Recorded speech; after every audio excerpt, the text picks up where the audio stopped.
بعض صاحبوں کا کہنا ہے کہ آپ بندش کے لیے کوئی عمل دیں جو ہمارا کام فوراً کرے اور اس سے دشمن جان نہ چھڑائے۔ تو جیسے میں نے دیگر بندش کے اعمال دیے ہیں، تو لوگ یہی کہتے ہیں کہ رزلٹ ہے، لیکن وہ نہیں ہے جو ہمیشہ کے لیے ایک بندش ہو، تو وہ جب کاٹ کر آتے ہیں تو اس کا اثر ختم ہو جاتا ہے۔ دیکھیے، اس کے لیے یہ ہے کہ آپ سب سے پہلے اس دشمن پر جب ایک مرتبہ کر دیا اثر ہو جائے نا، پھر دوسری مرتبہ بھی کچھ دنوں کے بعد کریں، ایک ہفتے کے بعد، پھر ہفتہ گزرے، پھر تیسری مرتبہ کریں۔ جب 3 بندش آپ اس طرح کے دشمن پر ڈال دیں گے تو اس کے بعد یہ بندش اتنا مضبوط ہو جائے گا کہ اب دشمن اگر اس کا توڑ بھی کروائے تو توڑ نہیں کر سکتا۔ وقتی طور پہ 2-3 دن کا اس کا فائدہ ہوگا، لیکن اس سے زیادہ اس کو کوئی فائدہ حاصل ہونے والا نہیں ہے۔ تو اسی طرح میں آپ کو یا کہارو سے نقش دکھا رہا ہوں، نقش میں نے پہلے بھی دکھایا ہے۔ تو یہ 4 نقش آپ نے اسی طرح آچھی چال سے بنانے ہیں۔ جی ہاں، آپ نے نیچے جو ہے بندش کا جو ذکر کرنا ہے وہ کر دیں، اور کس طرح آپ کریں گے، جیسے کہ آپ دیکھیں، آپ کا مقصد ہے دشمن مالی طور پہ طاقتور ہے اور آپ اس کا طاقت جو ہے وہ ملکیت روکنے سے کریں گے۔ اب آپ کریں گے یا کہارو فلاں بن فلاں کا کاروبار، ملازمت و جملہ ذریعہ آمدنی جو ہے وہ بند ہو جائے، اس طرح آپ نے لکھنا ہے۔ یا کابدو جان، پھر اس طرح، یہ جو میں کہارو کو دیکھ رہا ہوں، یا کہارو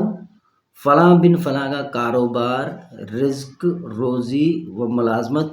و جملہ آمدنی کے ذرائع بند ہو جائیں، بے حق یا کہارو، اس طرح پھر کر دیں۔ اور آخر میں العجلہ السعادہ الوحن ایک مرتبہ لکھ دیں۔ یہ 4 نقش آپ نے آچھی چال سے بنانے ہیں، اور ایک آپ نے دینا ہے وزن کے نیچے، ایک پانی کنارے دفن کر دیں یا پانی میں ڈال دیں، بہتے ہوئے پانی میں چھوڑ دیں، اس کو پاک پانی ہو نہ پاک نالے میں نہیں، اور اسی طرح ایک درخت پہ لٹکا دیں، اور ایک جو ہے وہ آپ آگ پر گرم کریں، اس کو گھر سے باہر اس کو گرم کریں کسی بھی طرح۔ یا پھر اس میں یہ ہے کہ یا کہارو یہ نہ لکھیں، اور بے حق کے یا کہارو یہ بھی نہ لکھیں، باقی جو جملہ ہے عقد لکھیں، بستم لکھیں، بستم کاروبار، فلاں بن فلاں کا کاروبار و ملازمت و جملہ آمدنی کے ذرائع بند ہو جائے، اس طرح لکھ کے آپ اس کو جلا دیں۔ اب اس کو جلائیں گے نا اس طرح کڑوے تیل میں، تو یہ جو پاک نام ہے وہ بھی محفوظ رہ جائیں گے، اور یہ آپ کا کام بھی ہو جائے گا۔ تو یہ صرف جائز حد تک آپ اس کو استعمال کریں، ناجائز حد تک یہ آپ کو بھی رجعت دے گا۔ تو میں دشمنوں کے لیے اس کو 3 مرتبہ جب کرتا ہوں، 3 عمل اس کے ڈال دیتا ہوں، تو بس وہ دشمن جو ہے وہ اس سے جان نہیں چھڑا سکتا۔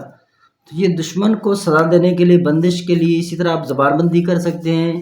کوئی بھی چیز بند کر سکتے ہیں، مگر یہ ہے کہ آپ کو لکھنا ہے، اور اس کے بعد پاکائی، وضو، اور لکھنے سے پہلے آپ خاص قسم کا حصار کر لیں، آیت الکرسی پڑھ لیں، سورۃ فاتحہ پڑھ لیں، اور چاروں کو ایک مرتبہ پڑھ لیں، تو اپنے اوپر دم کر دیں، پھر کسی سے بات نہ کریں، پھر بنائیں۔ یہ طریقہ جو میں نے بتایا آپ کو۔